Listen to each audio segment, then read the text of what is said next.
It's anyone's guess who's going to win the 2023 Tour de France. Jonas Vingegaard in the yellow jersey race lead. Tadej Pogacar just right behind him at 10 seconds. Pogacar punched and punched and punched, but could not make a difference today. Onside at the top of Saint Gervais. Right behind is Mont Blanc. That was the backdrop today for the 15th stage. After 15 days of racing, we still don't know who's going to win this race, and that's the beauty of it going into the rest day tomorrow. It's Wout Poels, the Dutchman, Bahrain victorious, who celebrated from an escape stage victory, second stage victory for the team. Let's roll it back. 197 kilometers of racing, attacks from the gun out of the Alpine village of Ligier. Attacks, and then we had a group of around 38, I think it was 38, nearly 40 riders form in that group. Wout van Aert, Jumbo-Visma teammate of Vingegaard, also Marc Soler, UAE teammate of Tadej Pogacar. The team let some satellite riders go, also multiple riders from multiple teams. Nielsen Palace, EF Education, Easy Post with 3 teammates, Ciccone with the teammate, Lawson Craddock with a couple of teammates, our Canadians, Mike Woods and Hugo Hull with their teammates, Neelands and Dylan Toons, and that escape would have gained plenty more time because there was a crash back in the GC group due to a fan sticking out too far on the road, hit a UAE Team Emirates rider. I believe it was Sepp Kuss. I spoke with him here at the finish line. It looks to be that he'll recover and be ready to fight for another day. We saw Sepp Kuss go down, Nathan van Hooijdonk, both of Jumbo-Visma. We also saw riders like Biniam Girmay, Egan Bernal, former Tour de France winner. Riders were all over the place, and the teams and the riders decided to kind of slow things down, let things come back together back in the GC group, so all those guys to gather themselves and get going again. And what that did, that allowed the escape up front to get tons of time. Then Wout van Aert, Marc Soler, the UAE team, and the Jumbo-Visma decided to let those riders try to go for the stage victory. They were gaining massive amounts of time. We saw a crash, unfortunately, with Rigoberto Urán and Chris Hamilton from DSM out of that escape group. And then later, Neelands crashed after he attacked to join the attack by Marc Soler at around 50 kilometers to go. Soler was joined by Wout van Aert, Neelands, and also, of course, Wout Poels, who would go on to fight for stage victory. Neelands, unfortunately, was out of the fight with his crash. Coming into the final, couple of climbs here to the final, we had this Cat 2 climb, the Amarande.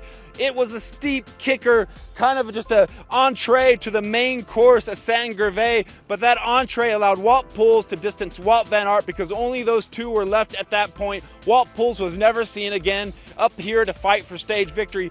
Back in the GC group, things began to go bananas because UAE Team Emirates took over for Jumbo-Visma, who had been doing the pacemaking all the day. We had Felix Schagner, Rafael Maika. Those guys were lifting the pace. Adam Yates was starting to add to the pace as well. Carlos Rodriguez launched at one point, but then came back.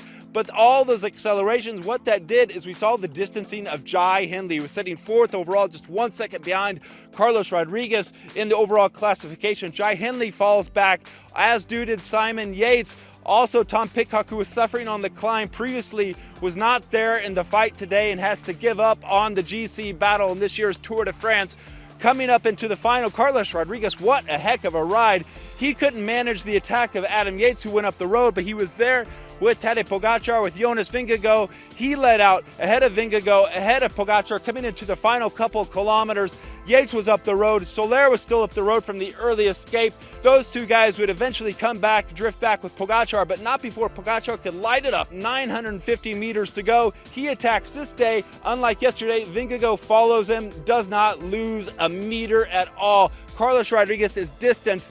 They go in to about 500 meters to go. Then at 450, Pogacar starts to accelerate again, but Jonas is right there with him. And then around the final bend here to the finish line in Saint Gervais, Pog starts to accelerate again, but Jonas is right there with him, neck and neck, like the GC battle in this year's Tour de France, coming to the finish line. And before they did, they picked up Soler, they picked up Yates, and Yates, what a ride today because he moved up the GC. One interesting note, I spoke to UAE Team Emirates, and they said that Tadej said that the climb was not hard enough for him to make the difference today. Because with that move today, we still have Carlos Rodriguez in 3rd overall at 521, but Yates is breathing down his neck, jumping up one spot at 540 now. Jai Hindley falling back. Sepp Kuss is still looking strong despite the crash.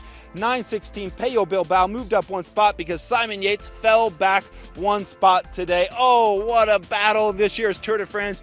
No one knows who's going to win. We're heading into the rest day tomorrow. It's going to be a chance to reflect on what's happened so far and a chance to look ahead on the horizon in these next days to come before we get to Paris the following Sunday. 10 seconds separating these two champions.